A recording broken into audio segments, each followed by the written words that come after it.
Good afternoon, everyone. This week we have the incredible privilege to read Beginners-Chukas. Beginners-Chukas has many incredible stories, narratives, ups and downs, accomplishments, trials, tribulations, tragedies. We read about the death of Miriam, the death of Aaron. We begin to see the end of one generation and the emergence of a second. But I want to draw your attention to two ideas from the Parsha. The first is at the beginning of the Parsha, and the second is a little bit more towards the end. The Parsha begins with the concept of the Para Aduma. Loosely translated, we call it the red cow or the red heifer. The Torah tells us the details of someone who becomes tameh, ritually impure, from coming in contact with a corpse, a dead body. How does one achieve purity after this point in time? So the Torah tells us, you take the Para Aduma, you go ahead of this red heifer, you take it outside of the base of Mikdash, outside of the temple, you slaughter it, you burn it, you take the ashes, mix them with spring water and a couple of other ingredients, sprinkle it upon the individual who is tameh, who is impure. And after doing that a couple of times, the person regains their level of tara, their level of purity. What's the logic? What's the rhyme or reason for this particular obligation or commandment? The Torah introduces this concept with one word. Zos chukas haTorah. It's a chok.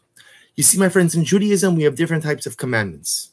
We have mishpatim, which teach us ultimately again about interpersonal law. We have mitzvos, which might be also interpersonal, but also between Adam and Makom, govern our relationship with God. But in general, in mitzvos, mishpatim, there's a rhyme, there's a reason. We understand. Torah tells me to honor my father and mother. I got it. Torah tells me not to steal, not to kill. I understand that. Torah tells you that I have to give tzedakah, I have to give charity, take care of the poor. I understand that. But then there are other mitzvos that I don't understand. Why I have to put four fringes, four strings on the corners of my garment tzitzis, not exactly sure. Why I can't wear shatnez, wool and linen together, also not exactly sure. But the paradigmatic example of a mitzvah that we do not comprehend is Para Aduma, the red heifer. Because without getting into all the details, the Torah tells us when it comes to the red heifer, it makes pure those who are impure. I should say it purifies those who are impure. But yet, certain individuals involved in this process who are ritually pure, in fact, become tameh, become impure in the process. Para Aduma is what we call a chok, a mitzvah that certainly has a reason, but a reason that is known to God and not known to man. And herein lies a very important lesson in our Judaism. Hashem has given us the wonderful gift of intellect, and He encourages us to use that intellect to understand things with greater depth and profundity. HaKadosh Baruch Hu wants us to explore the mysteries of the universe and the mysteries of the soul. He wants me to understand why things work, and He wants me to understand how and why I work. But at the same time, the Torah teaches us that there is a time when we must bend our intellectual knee before HaKadosh Baruch Hu, and to admit the fact that there are things in this world that I do not understand. There are things that are above my intellectual pay grade. There are things that, for whatever reason, do not make sense. But I believe that if it comes from HaKadosh Baruch Hu, that it's meaningful, purposeful, and I will obey and adhere even if I don't understand. You know, we can relate to this very much, either as parents or as children. As parents, and perhaps as children who hopefully grew up with parents, every parent has that moment where they try to explain things to their children, but then they say, you got to do it. Why? Because I'm the father, because I'm the mother. And maybe generationally that's changing a little bit, but at least, again, it used to be that way. There's a certain point in time where the child has to listen to the parents simply because the parent is the authority figure. Hashem is teaching us an incredible lesson. Yes, He wants us to understand. Yes, He wants us to grapple. Yes, He wants us to go ahead and use our intellect to discover whatever we can. But if there are things in our Judaism that we don't understand, Hashem expects our obedience, Hashem expects our adherence, and Hashem expects our commitment to the fulfillment of those details. That is the message of Para Aduma. That even if there's something in my Judaism that I don't understand, or maybe even more intensely, if there's something in my Judaism that doesn't make sense to me intellectually, I say, Hashem, I use my gift of the intellect to understand as much as I can. But where my intellect ends, my obedience and my commitment continues. Even if I don't understand what it is that you're asking of me, or I should say, even if I don't understand why you're asking it of me, I am committed ultimately to following through. I'm committed to being attentive to the details. I'm committed to showing up. I'm committed to continuing forward. I'm committed to being an obedient child. A little bit later on in the Parsha, the Torah describes the incredible and overwhelming episode of what we call Mei Meriva. Miriam dies, and with her goes the miracle of the well. The Jews are thirsty, over 3.5 million people in the desert, nothing to drink. They come to Moshe Rabbeinu, a little bit of an angry mob, saying to Moshe, what did you do to us? Why did you take us out? We're going to die here. Because Moshe Rabbeinu turns to Hashem, and Hashem says, no, don't worry, take your staff and go speak to the rock, and the rock will bring forth water. Moshe Rabbeinu doesn't speak to the rock. Instead, he goes ahead and he hits the rock, not once, but twice. The rock gives forth its water, supplying the entire nation. But Moshe Rabbeinu was held accountable for disobeying HaKadosh Baruch Hu. The Ribono Shel Olam told him to speak to the rock, and Moshe hit the rock.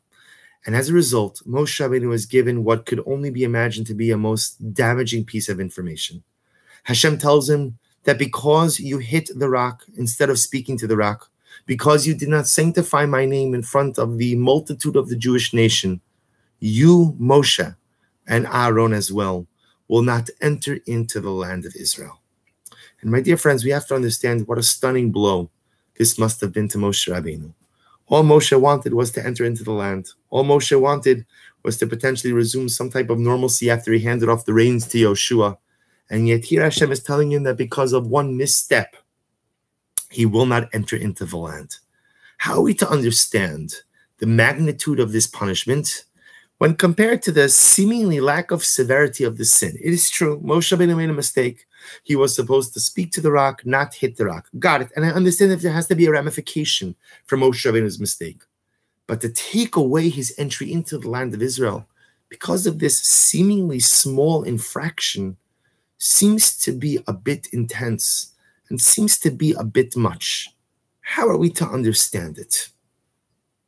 And I think that on a most basic level, the Gemara points out that Moshe Rabbeinu's major mistake was the mistake of kaas, the mistake of anger.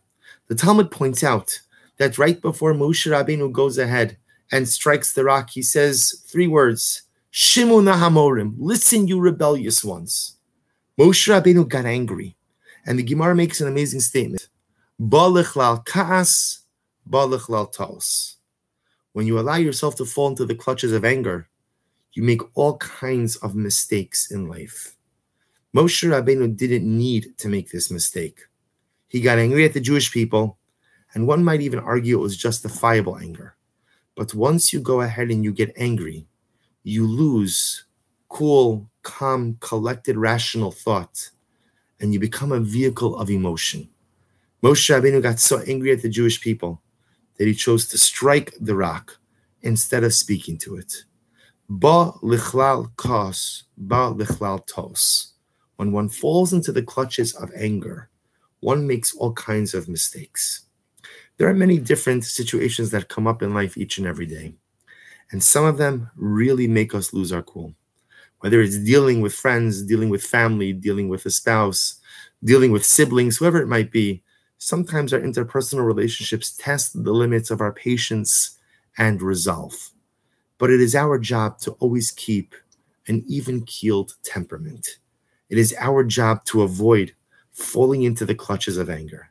Because when anger sets in, rational thought dissipates. When anger sets in, we lose the ability to think about things as a normal, level-headed person. The Talmud actually makes a dramatic statement of when you get angry, it's as if you're worshiping idolatry. Really? Person loses their temper, it's as if they're worshiping idolatry. But what the rabbis are teaching us is a very profound idea. That when you get angry, you're just a step away from worshiping idolatry. Because when we get angry and we lose control, we're capable of doing all kinds of things, committing all kinds of averos, and making all types of mistakes. The Torah highlights this episode to tell us that even a great man like Moshe, if he allowed himself to fall into the clutches of anger, could make a most dramatic mistake that cost him so much. If we allow ourselves to fall into the clutches of anger and act based on that anger, we too can make so many dramatic mistakes and chas v'shalom, God forbid, lose out on so much blessing. 2 short and simple lessons from this week's Parsha.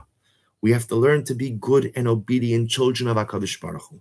And even if I don't always understand what halacha is asking of me, I bend my knee.